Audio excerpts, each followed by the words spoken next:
동문서답이라고 하는 말이 그 한자 속어 가운데 있습니다.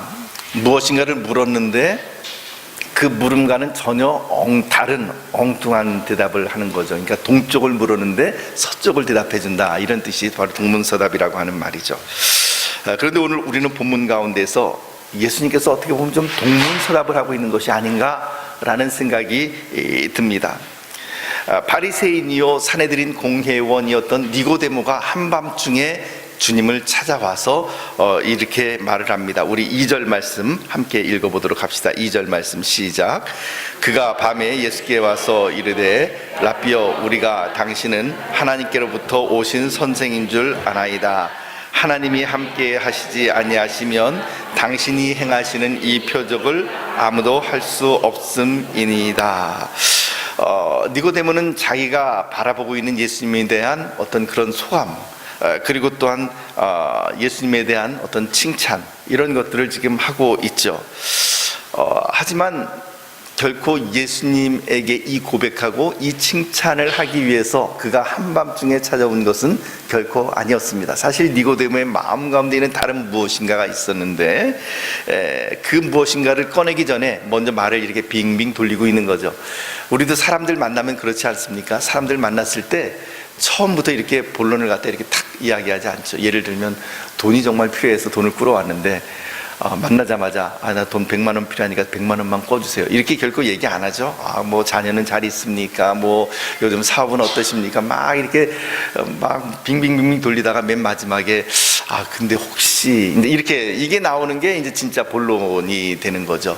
그처럼 지금 니고데모도 빙빙 돌리고 있죠. 하지만 니고데모의 이 이야기를 들은 빙빙 돌리면서 지금 당신은 하나님께로부터 오신 선생인 줄 아나이다, 이 이야기를 들은 예수님은 그래, 내가 하나님께로부터 왔지라고 이야기하는 것이 아니라 막바로 핵심을 찔러 들어가는 거죠. 참 예수님께서는 이런 놀라운 핵심 찌르기를 너무 잘합니다. 38년 된 병자에게도 그랬고요, 수가성의 여인에게도 그랬고요. 예수님은 늘 지금 이 니고데모에게도 그렇고 본론부터 이렇게 확 찌르는데, 본론을 찔린 사람은 완전히 무방비 상태에서 확 당하니까 막 허물어지죠. 이런 해안이 있다면 얼마나 좋을까요? 예수님의 동문서답이 무엇이냐면 막 한참 니고데모가 와서 막 예수님 당신은 이런 분이십니다라고 얘기를 하는데 훅 찔러 들어가는 말씀, 3절 말씀 한번 같이 읽어봅시다. 3절 시작. 예수께서 대답하여 이르시되 진실로 진실로 내게 이르노니 사람이 거듭나지 아니하면 하나님의 나라를 볼 수 없느니라. 왜 예수님께서는 이렇게 어렵사리 밤에 찾아온 니고데모에게 엉뚱한 동문서답을 하시는가? 그런데 사실은 동문서답이 아니라 예수님께서는 바로 니고데모의 마음 가운데 있는 그 무엇인가를 분명히 보시고 그것을 확 찔러 들어가고 있다라고 하는 것입니다. 니고데모 안에 풀 수 없는 그의 고민이 있었습니다. 니고데모 안에 진리를 향한 고민이 있었고 영혼에 대한 갈증이 있었고, 그리고 또한 그 고민에 대한 답을 찾지 못해서 안타까워 이제 예수님을 밤에 찾아온 것이죠. 그 답은 무엇이었습니까? 그가 가지고 있는 질문, 그가 가지고 있는 고민은 무엇입니까? 바로 하나님의 나라라고 하는 것이죠. 어떻게 하면 하나님의 나라에 들어갈 수 있는가? 그것이 바로 그의 마음 가운데 있는 고민 가운데 있는 그 고민이었습니다. 사랑하는 성도 여러분, 가장 중요한 것은 무엇이겠습니까? 가장 중요한 것은요, 많이 배우는 것이 아닙니다. 가장 중요한 것은 하나님의 나라고, 그것은 바로 천국입니다. 세상에서 아무리 학식이 높고 사람들에게 존경을 받고 사람을 심지어는 죽이고 살릴 수 있는 권세를 가지고 있는 사내들인의 공회원, 전국에서, 이스라엘 전국에서 71명밖에 뽑지 않는 그 가운데 한 사람이었던 니고데모였지만, 그러나 그 모든 것들이 중요하지 않았습니다. 얼마나 많이 배웠는지도 중요하지 않았고요, 그리고 그가 얼마나 많이 부유한지도 중요하지 않았습니다. 얼마나 사람들에게 향하여서 권세를 가지고 있는지 그것도 중요하지 않았습니다. 그의 마음 가운데 있는 갈증과 고민은 무엇이냐면 영원한 생명, 하나님의 나라에 관한 것이었죠. 사랑하는 성도 여러분, 우리에게도 바로 이 갈망이 있어야만 합니다. 이 갈망이 없다면 우리는 아무것도 아닙니다. 우리에게도 가장 중요한 것은 내가 얼마나 많은 통장에 얼마나 많은 잔고를 가지고 있는지, 내가 얼마나 많은 땅을 가지고 있는지, 내가 얼마나 좋은 집을 가지고 있는지, 내 자녀가 얼마나 잘 되고 있는지 다 중요하죠. 그러나 그 모든 것들이 핵심이 아니라고 하는 거죠. 핵심은 무엇이냐? 바로 하나님의 나라라고 하는 것입니다. 하나님의 나라, 그리고 천국에 대한, 그리고 영생에 대한 갈망이 우리에게 있어야만 합니다. 이것이 없다면 한번 여러분들 이 시간 한번 여러분들 자신에게 스스로 고백하시고 물어보십시오. 나에게 있어서 지금 가장 중요한 것은 무엇인가? 영생이 나에게 있는가?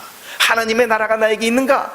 그 진지한 고민을 하지 못한다고 있다면요, 그런 질문에 대한 고민이 없다고 한다면 우리는 교회를 그저 종교 생활 하듯이 다니는 것입니다.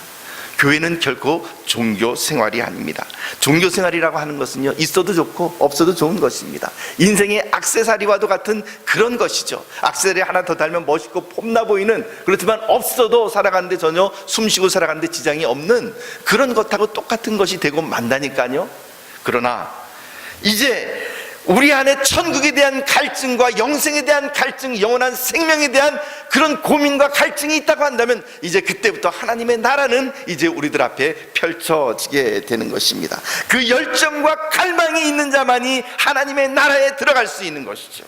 천국은, 주님께서는 그래서 이렇게 말씀하셨습니다. 천국은 침노하는 자의 것이다 라고 이렇게 이야기를 했습니다. 때로는 이해가 되지 않는 말씀이지만 저는 그래도 그러나 이 말씀을 바로 여기에 적용하고 싶습니다. 우리의 심령 가운데 천국을 향한, 영생을 향한, 영원한 생명을 향한 갈증과 열망이 있고, 그것을 향하여 갈망하며 주님 앞에 나아가는 자, 침노하는 자, 기도하는 자, 그리고 고민하는 자, 그 사람이 천국을 볼 수 있다라는 것입니다.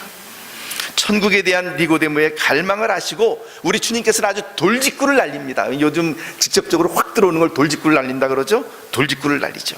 거듭나지 않고는 하나님의 나라를 볼 수 없다라고 하는 것입니다. 이 벼랑간 들어온 예수님의 이 돌직구 때문에 니고데모는 굉장히 당황스러워합니다.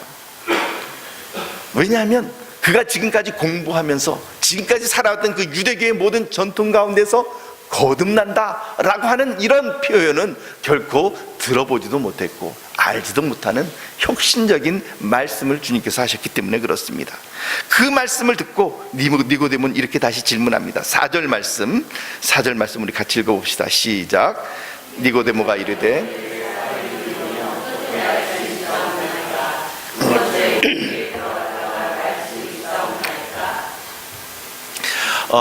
깨닫지 못하는 사람의 질문은 이렇습니다. 하지만 그러나 이 질문이 얼마나 소중한지 몰라요. 이런 질문조차 할 수 없다면, 아무런 관심도 없다면 천국은 그 사람하고는 관계가 없는 것이기 때문에 그렇죠. 니고데모가 이렇게 이야기를 합니다. 사람이 늙는다면, 벌써 태어나서 내가 이렇게 성인이 되었는데 어떻게 다시 날 수 있습니까? 어떻게 두 번째 내가 우리 어머님 지금 돌아가셨는데 돌아가신 어머님의 뱃속에 내가 다시 들어갔다 나올 수 있는 것도 아니고 도대체 어떻게 다시 날 수 있다고 하는 것입니까? 라고 이야기를 하죠. 저도 이스라엘에서 공부를 해봤지만 유대인의 문헌 가운데서 사람이 다시 거듭난다 라고 하는 구절은 본 적도 없고 들은 적도 없습니다. 그러니 니고데모도 결코 그런 말을 들어본 적이 없었던 것은 너무나도 분명합니다. 여기에 대한 이해하지 못하는 니고데모에게 예수님의 답변이 5절 말씀에 다시 나타납니다. 5절 말씀 같이 읽어봅시다. 시작. 예수께서 대답하시되 진실로 진실로 내게 이르노니 사람이 물과 성령으로 나지 아니하면 하나님의 나라에 들어갈 수 없느니라. 사람이 물과 성령으로 거듭나지 아니하면 하나님의 나라에 들어갈 수 없다. 바로 그 하나님의 나라가 내 앞에 있고 내 옆에 있고 내 안에 있다 할지라도 거듭나지 아니하면 그 새로운 세상은 결코 볼 수가 없다. 거듭나야만 한다. 무엇으로? 물과 성령으로 라고 하는 것입니다. 그런데 문제는 거듭날 때 어떻게 해야 되느냐라고 하는 것입니다. 물과 성령으로 다시 태어나야 된다라고 이야기를 하죠. 그래서 도대체 좋아요. 근데 성령은 오케이, 알겠어요. 그런데 물은 도대체 무엇입니까? 물과 성령으로. 물이라고 하는 것에 대해서 그래서 많은 학자들이 이게 성경의 난제 가운데 하나입니다. 예수님께서 말씀하신 물과 성령으로라고 할 때 도대체 이 물이 의미하는 것은 무엇이냐. 그래서 어떤 성경학자들은 물은 물세례를 의미한다라고 이야기를 하기도 합니다. 그러나 생각을 해봅시다. 물세례를 만약에 물세례라고 하면 물세례, 그러니까 물과 즉 세례를 받음과 성령으로 거듭나야만, 그러면은 세례라는 것이 어떤 것이죠? 구원의 조건이 되는 것이죠. 세례를 받지 못한 사람은 그러면 결코 하나님의 나라에 들어갈 수가 없다는 것입니까? 예를 들어서 예수님을 믿은 우리 제도상에서는 교회 출석한 지 6개월 만에 학습을 받고 그 다음에 6개월이 또 지나서 이제 세례를 받고, 근데 그 안에 만약에 그분이 교통사고를 당해서 돌아가셨다, 예수님을 고백은 했는데 그 사람은 하나님 나라에 못 들어갑니까? 세례를 받지 못했기 때문에? 결코 그것은 아니죠. 세례는 우리가 예수 그리스도를 구주로 믿는다라고 하는 표식이지, 공적인 어떤 표식이지, 그것이 구원의 조건이 될 수 없음은 너무나도 자명합니다. 그렇다면 물은 도대체 무엇인가? 이 예수님의 말씀과 잘 연결되는 구약의 구절이 하나 있죠. 에스겔서 36장 25절에서 27절 말씀입니다. 같이 함께 읽어봅시다. 시작. 맑은 물을 너희에게 뿌려서 너희로 정결하게 하되 곧 너희 모든 더러운 것에서와 모든 우상 숭배에서 너희를 정결하게 할 것이며, 또 새 영을 너희 속에 두고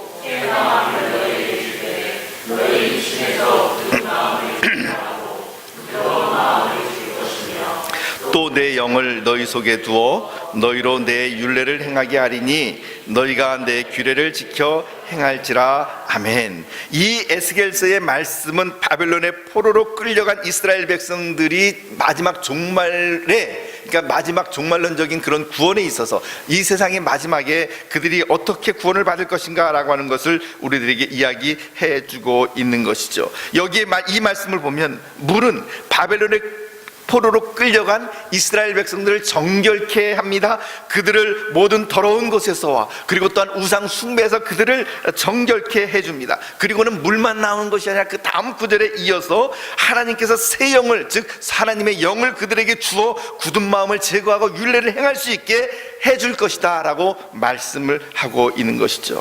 이 구절에서 물은 성령님께서 정결케 하심을 보여주는 그런 표식으로 나타납니다.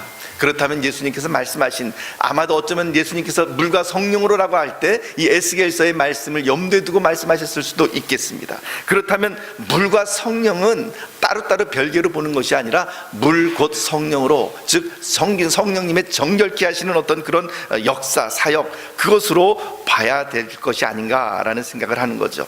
그렇다면 물 곧 성령, 즉 물과 성령으로 거듭난다, 그래서 성령으로 거듭난다라고 하는 말의 의미는 대체 어떤 의미일까요? 이 구절을 한번 헬라어로 한번 보면은요, 여기에 그 PPT 한번 띄워주시겠어요? 아노센이라고 하는 거, 게네세 아노센. 예, 게네세. 지금 제 컴퓨터에는 바이블 복스가 깔려 있어서 폰트가 이렇게 그 헬라어가 나오는데, 지금 이 성경, 그 컴퓨터에는 바이블 복스가 깔려 있지 않아서 폰트가 제가 깨졌어요. 아무튼 좋습니다. 맨 위에 뭐 이상하게 그 영어로 막 이상하게 되어 있는 게 헬라어로 이제 원래 적었던 건데 지금 깨졌습니다.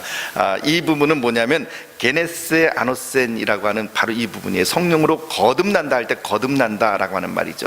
근데 게네세라고 하는 말은 태어나다라고 하는 말의 수동태예요. 그러니까 태어나진다라는 거죠. 태어나진다. 아노센이라는 단어가 굉장히 그 흥미로운데 두 가지 의미가 있습니다. 첫째는 위로부터. 그래서 여러분들께서 가진 성경을 보시게 되면 성경 물과 성령으로 나지 아니하면 할 때 거듭나지 아니하면, 3절 말씀 보면 거듭나지 아니하면 할 때 3번에 놓고 밑에 난하주에 또는 위에서라고 하는 말이 적혀 있죠. 그죠?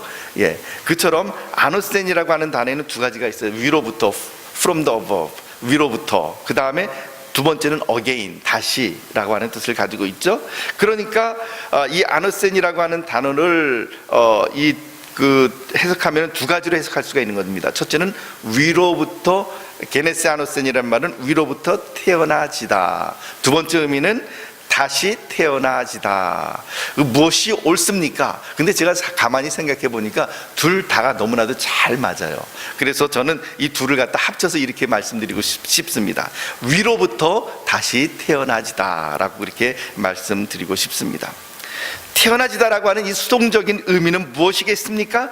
사람의 능력과 힘이 아닌, 내가 얻고 싶다고 해서 얻어지는 것이 아닌 하늘의 힘과 하늘의 능력으로 오직 하나님의 놀라운 구원의 역사로만 바로 이 거듭남의 역사가 일어날 수 있다라고 하는 것입니다. 내가 아무리 구원받고 싶고 구원에 결단한다 할지라도 하나님의 영으로, 하늘의 영으로 하늘로부터 태어나지 않는다면 진정한 거듭남이 아니다라고 하는 것이죠. 왜냐하면 사람에게는 구원의 가능성이나 능력이 전혀 없기 때문에 그렇습니다.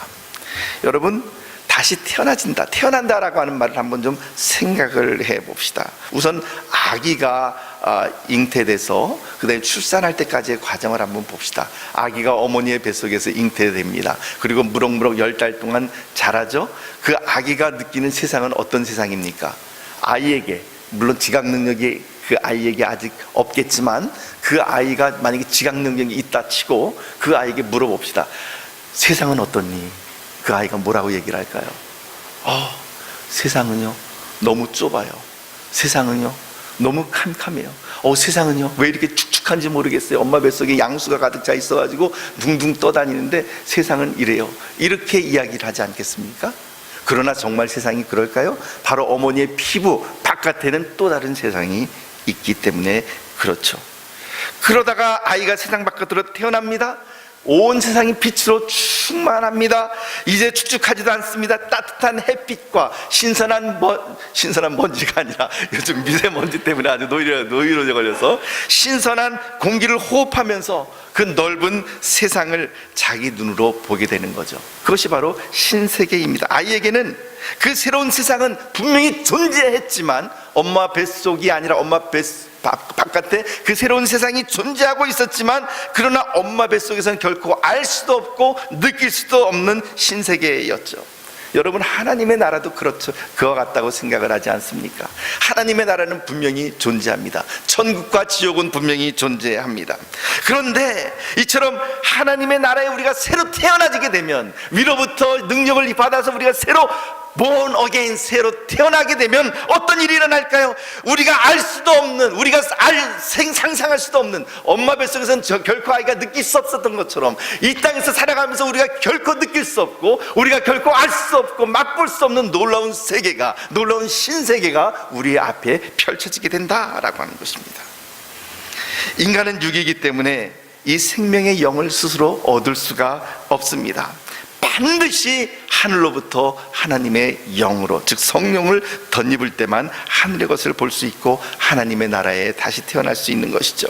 이것이 바로 6절에서 7절 말씀의 의미입니다. 6절에서 7절 말씀 같이 읽어봅시다. 시작. 육으로 난 것은 육이요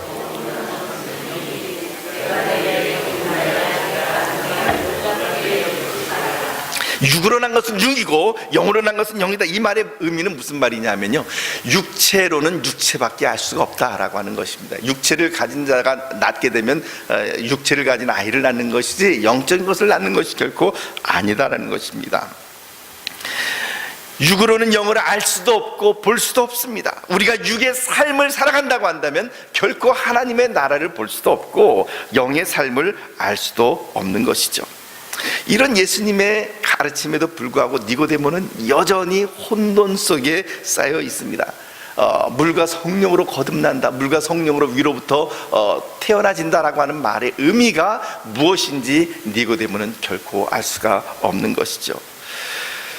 그러자 예수님께서 이제 물과 성령으로 거듭난다라고 하는 이 말씀을 마치시고 난 다음에, 이 말씀을 하시고 난 다음에 이제 그것을 깨닫게 해주기 위해서 설명해 주는 것이 바로 어떤 사건이냐면 불뱀과 노뱀 사건을 예수님께서는 말씀해 주시고 있는 것이죠. 그래서 예수님께 12절 말씀 보면 내가 땅의 일을 말하여도 너희가 믿지 아니하거든 하물며 하늘의 일을 말하면 어떻게 믿겠느냐라고 이야기를 하시면서 하늘에서부터 내려온 자 곧 인자 외에는 하늘에 올라간 자가 없느니라 말씀을 하시고는, 그리고는 모세가 광야에서 뱀을 든 것 같이 라고 그렇게 이야기를 하는 거죠. 이 사건이 민수기 21장 말씀에 기록이 되어 있는데 한번 이 사건이 어떻게 시작되었는지 우리가 잠깐 좀 봅시다. 민수기 21장 4절에서 5절 말씀 같이 읽어봅시다. 민수기 21장 4절에서 5절 말씀 시작. 백성이 호르산에서 출발하여 홍해길을 따라 에돔 땅을 우회하려 하였다가 길로 말미암아 백성의 마음이 상하니라. 백성이 하나님과 모세를 향하여 원망하되 어찌하여 우리를 애굽에서 인도해 내어 이 광야에서 죽게 하는가. 이곳에는 먹을 것도 없고 물도 없도다. 우리 마음이 이 하찮은 음식을 싫어하노라 하매. 이제 광야길을 가다 보면 여러분, 이게 사실 길로 인해서 불만하고 불평한다란 말이 우리가 잘 이해는 되지 않지만, 거짓말 안 하고 여러분들께서 광야길을 한 서너 시간만 걸어보면 이 말씀이 뭘 의미하는지 아실 거예요. 그늘 하나 없는 햇빛 내리쬐는 거기를 늘 이렇게 가니까, 거기다가 무슨 뭐 풀이라도 있습니까? 아주 황량한 바위산을 이렇게 가다 보면 백성의 마음이 상할 수밖에 없죠. 그리고는 하나님과 모세를 향하여 원망합니다. 어찌해서 우리를 애굽에서 인도해 냈는가. 사실 하지 말아야 할 말들을 하는 거죠. 부부간에도 그런 말 있죠. 결코 해서는 안 될 말. 내가 옛날에 사귀었던 데이트했던 아가씨 이야기. 예전에 제가 총각 결혼하고 난 다음에 부부간에는 비밀이 없어야 된다라고 생각을 해가지고 잠깐 고백했다가 아주 호된 홍역을 치른 적이 있습니다. 아주 오래전 이야기죠. 그런 거라든지, 그 다음에 부부싸움하면서 결코 하지 말아야 될 이야기, 우리 헤어져, 뭐 이런 이야기, 결코 해서는 안 되는 이야기, 상대방이 특히 약점과 그런 것에 대해서 막 공격하는 이야기, 해서는 안 되는 것이죠. 그런데 지금 이 백성이 그런 이야기를 하고 있어요. 모세와 하나님을 향하여 원망하되 어찌 우리를 애굽에서 인도해냈는가. 사실 구원의 사건인데 이 놀라운 구원의 은혜를 오히려 불평거리로 지금 삼아가고 있는 거죠. 그리고 뭐라고 말을 하냐면 우리 마음이 이 하찮은 음식을 싫어하노라. 여러분, 여기서 하찮은 음식이 뭘까요? 만나죠. 만나. 광야에서 만나밖에 없는데, 만나 혹은 뭐 메추라기 예전에 먹었지만 만나인데, 그 만나, 하나님의 은혜로 주시는 그 만나를 뭐라고, 이 하찮은 음식이다, 이렇게 평가절하하면서 이제 내동댕이 치고 있는 이스라엘 백성들의 모습을 보는 거죠. 그래서 하나님께서는 이제 그들을 향하여 불뱀을 보내어 심판하십니다.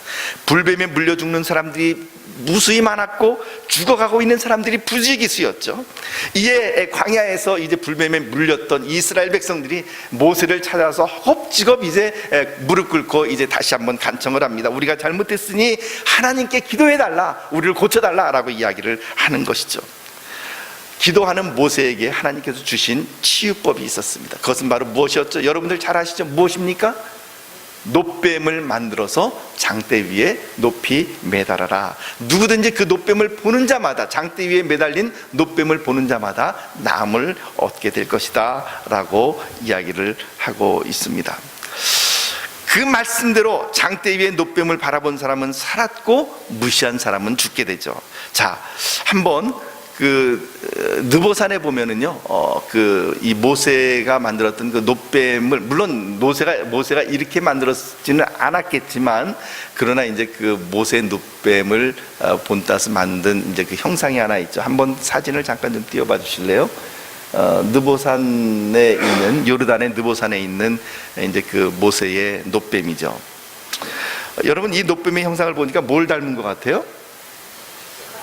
십자가를 닮았다라는 생각이 들죠. 그리고 흡사, 저 놋뱀이 누구인 것처럼 이렇게 묘사가 되어 있는 것 같습니까? 예수님. 잘 보셨죠?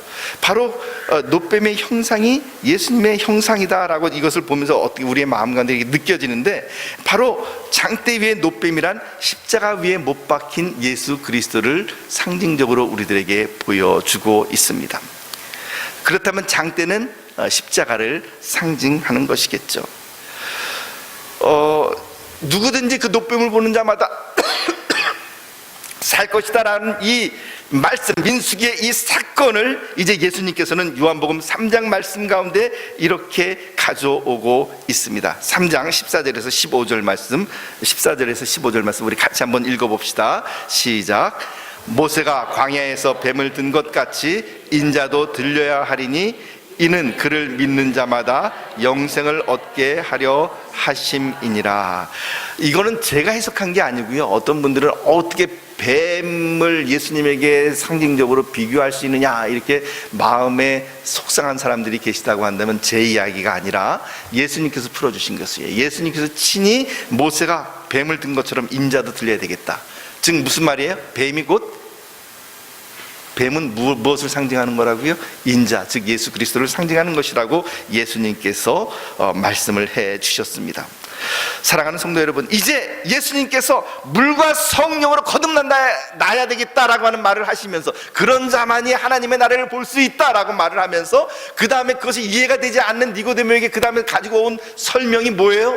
바로 민수기 21장 불뱀과 노뱀 사건을 가지고 오면서, 이제 뱀이 들린 것처럼 인자 들려야 되겠다라고 말씀을 하시면서 이것을 물과 성령으로 거듭남에 대해서 설명해주는 보조 자료로서, 보조 말씀으로 우리들에게 이야기를 해주고 있는 것입니다.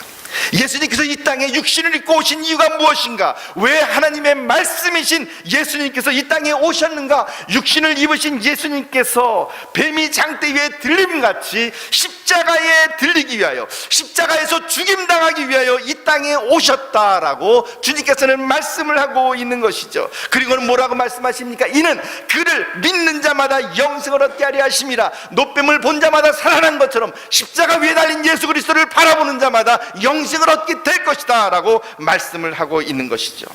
이 영원한 생명, 이것이야말로 주님께서 오늘 저와 여러분들에게, 그리고 우리 인류에게, 우리들에게 허락하여 주신 놀라운 하나님의 은혜의 선물이고, 이것을 이루기 위하여 하나님이신 예수 그리스도께서 이 땅에 육신을 입고 오신 것입니다. 물과 성령으로 위로부터 태어나진다는 말의 의미는 무엇인가? 즉 십자가에 달리신 예수 그리스도를 믿음으로 고백하고 바라보고, 그러므로 살아나게 되어지는 것, 그리고 하나님의 나라에 들어가게 되는 것, 바로 그것을 의미하는 것임을 주님께서는 말씀하고 있는 것입니다. 여러분, 물과 성령으로, 물 즉 성령으로 말미암아 위로부터 거듭나진다라고 하는 말은 무엇입니까? 예수 그리스도의 십자가를 바라보는 것입니다. 예수 그리스도의 십자가를 내가 믿는 것입니다. 예수 그리스도를 나의 구세주로 영접하고 받아들이는 것입니다. 그러므로 사랑하는 성도 여러분, 우리가 지금 얻고 우리가 알고 있는 이 영생은 안 믿는 사람들이 생각하는 것처럼 그렇게 시시한 것이 아닙니다. 혹은 교회를 다니는 사람들 가운데서도 그냥 교회를 종교생활처럼 생각하고 액세서리처럼 생각하고, 다녀도 그만이고 안 다녀도 그만이라고 생각하는 그런 사람들이 생각하는 것처럼 이 영생은 그렇게 시시한 문제가 결코 아니다라고 하는 것입니다. 여기에는 이 영생을 얻기 위해서 예수 그리스도의 피가 흘려졌고 예수 그리스도의 생명이 들어간 놀라운 하나님의 은혜인 것이죠. 그런데 문제는요, 우리가 잘났기 때문에, 우리가 가진 것이 많기 때문에, 우리가 배운 것이 있어서, 우리가 착하게 살았기 때문에 하나님께서 우리들에게 이 선물을 주시는 것이 아니라 어떻게 해야 된다고요? 어떻게 해야 된다고요? 예수 그리스도의 십자가를 바라보고 예수 그리스도의 십자가를 고백하고 예수 그리스도를 나의 구주로 믿는 자만이 바로 이 놀라운 하나님의 나라에 들어갈 수 있다라고 하는 것입니다. 그래서 이 구원, 지금 여러분들이 누리고 있는 이 영생, 이것은 바로 오직 하늘로부터 임하게 되는 하나님의 하늘의 사건이에요. 여러분, 그냥 불뱀에게 물렸을 때 그 뱀의 독을 해독할 수 있는 약을 먹어서 나았다 그러면은 누가 그것이 하나님의 은혜라 그러겠습니까? 그냥 약을 먹으니까 나았다라고 이야기를 하죠. 의학의 승리라고 이야기를 하겠죠. 누가 그것이 하나님의 은혜라고 말을 할 수 있겠습니까? 그러나 뱀의 독을 치료하는 약이 아닌, 오직 장대 위에 매달린 노뱀을 바라봄으로써 살았던 이스라엘 백성들처럼, 전혀 우리가 이해되지 않죠. 논리적으로 상상이 되지 않는 그런 일이지만, 예수 그리스도의 십자가에 달리신 예수 그리스도를 바라봄으로, 십자가에 달리신 예수 그리스도의 그 보혈이 바로 우리들의 영혼을 구원하고 우리들의 영혼을 살리고, 그리고 우리들로 하여금 하나님의 나라에 들어가게 하는 것이다 라는 것입니다.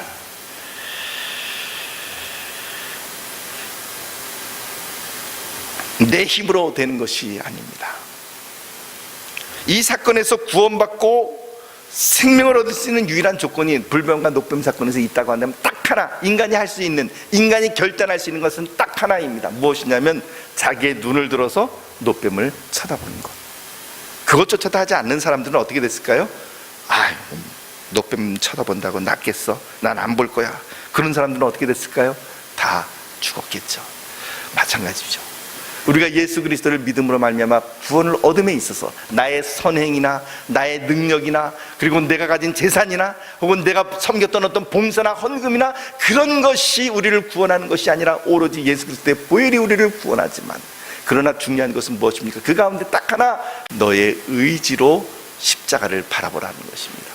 너의 의지로 십자가를 붙잡고 예수 그리스도를 영접해야 된다. 그 하나를 우리들에게 이야기를 하고 있는 것입니다. 사랑하는 성도 여러분, 물과 성령으로 위로부터 거듭나져야만 영생이 있습니다.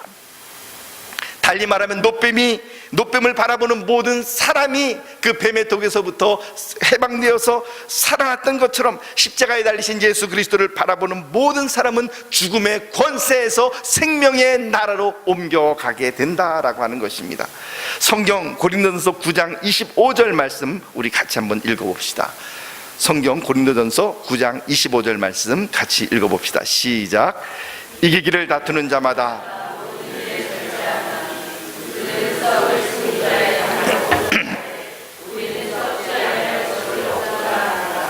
그들은 썩을 승리자의 관. 누구를 이야기하는 것입니까? 이기기를 원하는 자들은 다 절제한다는 거죠. 달리 이야기하면 성적을 잘 받고 싶으면 잠자고 싶은 거 좀 줄이고 게임하고 싶은 거 멈추고 공부해야만 성적이 올라가는 것이죠. 돈을 벌고 싶다고 한다면은 남들이 쉴 때 조금 더 열심히 또 일할 수 있고 저축하고 이런 모든 일에 절제함이 있어야만 그 다음에 재물이 모이게 되는 것이죠. 승리하기를 원한다면 스케이트 선수가 예를 들면 스케이트 선수가 승리하기를 원한다면 더 많은 시간을 연습해서 그 모든 고난이도의 기술을 완벽하게 자기로서 소화하고 그리고 난 다음에 비로소 금메달을 딸 수 있는 것이죠. 이처럼 이기기를 다투는 자들은 모든 일에 절제합니다. 그러나 그 절제가 무엇을 위한 절제입니까? 세상 사람들은 썩을 면류관을 위해서, 썩을 재물을 위하여, 썩을 명예를 위해서 이제 절제하고 그것을 위해서 달려가지만 우리는 뭐라고요? 우리는 뭐를 향하여 달려간다고요? 썩지 아니할 것을, 우리는 썩지 아니할 것을 얻고자 하노라. 즉 영혼을 우리는 향하여 나가노라 라고 이야기를 합니다. 질문합니다. 사랑하는 성도 여러분, 심각하게 한번 생각해 보십시오. 여러분들은 영원한 생명을 선택하시겠습니까? 아니면 순간을 선택하시겠습니까? 답해 보십시오. 무엇을 선택하시겠습니까? 영원한 것. 영원히 썩지 아니할 것을 선택하시겠습니까? 아니면 썩어버릴 것을 선택하시겠습니까? 영원히 썩지 아니할 것을 우리는 선택해야 됩니다.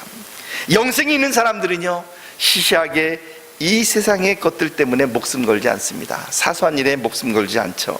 영생이 없는 사람은 썩어질 승리자의 관을 얻고자 애쓰지만, 그러나 영생이 있는 사람은 썩지 아니할 것을 얻고자 달려나갑니다. 사랑하는 성도 여러분, 그러므로 이제 가슴을 쭉 펴고 웃으십시다. 여러분들은 분명히 예수 그리스도를 구주로 고백하십니까? 여러분들은 물과 성령으로 거듭나셨습니까? 정말로 하나님의 나라가 여러분의 것이라고 분명히 확신하십니까? 아멘이라고 저는 그렇게 고백하고 있고 여러분들이 다 그런 분들이라고 저는 믿습니다.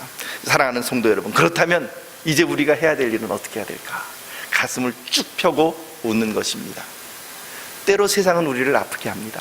때로 세상을 살아가는 동안 우리는 좌절하고 넘어질 수밖에 없죠.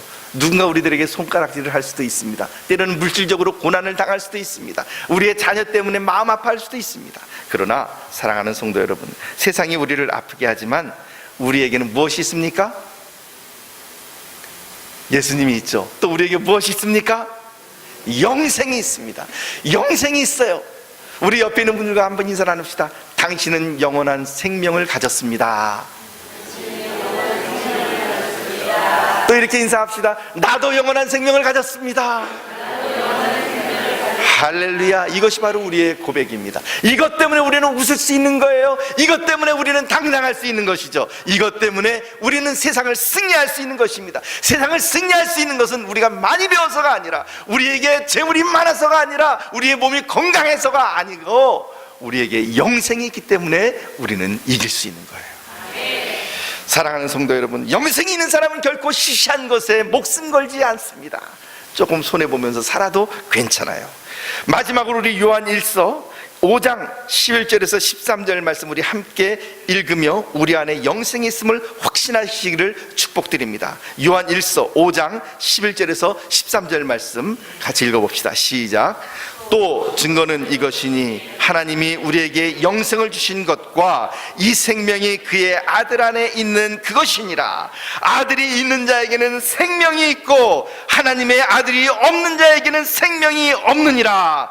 내가 하나님의 아들의 이름을 믿는 너희에게 이것을 쓰는 것은 너희로 하여금 너희에게 영생이 있음을 알게 하려 함이라. 아멘. 우리에게 영생이 있습니다. 사랑하는 성도 여러분, 이제 우리를 지으신 그 주님 앞에 참으로 우리가 고백하며 나가기를 원합니다. 주님, 그렇습니다. 주님 때문에 내가 기뻐하겠습니다. 주님 때문에 이제 내가 승리하겠습니다. 주님께서 나를 지으셨고 나는 주님 안에 있습니다. 처음부터 내 삶은 주님의 손에 있었습니다. 주님께서 내 이름도 아시고 내 모든 생각도 아시고, 때로는 세상이 우리를 아프게 하지만 내 흐르는 눈물, 그 모든 것을 주님께서 닦아주십니다. 주님께서 나의 아버지시고 나는 주님의 소유입니다. 우리 이 시간 우리에게 영생을 주신 주님 앞에 감사합시다. 그리고 이 영생을 주신 주님 앞에서 당당하게 이제는 세상을 향하여 내가 세상 너 때문에 아프지 않겠다. 내가 너 때문에 내가 시시한 삶을 살아가지 않겠다. 나는 정말 주님의 자녀로서, 영생을 소유한 자로서 이제 놀라운 삶을 살아가고 고백하겠다. 우리 이 시간 주님 앞에 함께 고백하며 통성으로 기도하며 나를 지으신 주님께서 나를 소유해 주셨습니다. 우리를 위하여 예수 그리스도를 이 땅에 보내주셨습니다.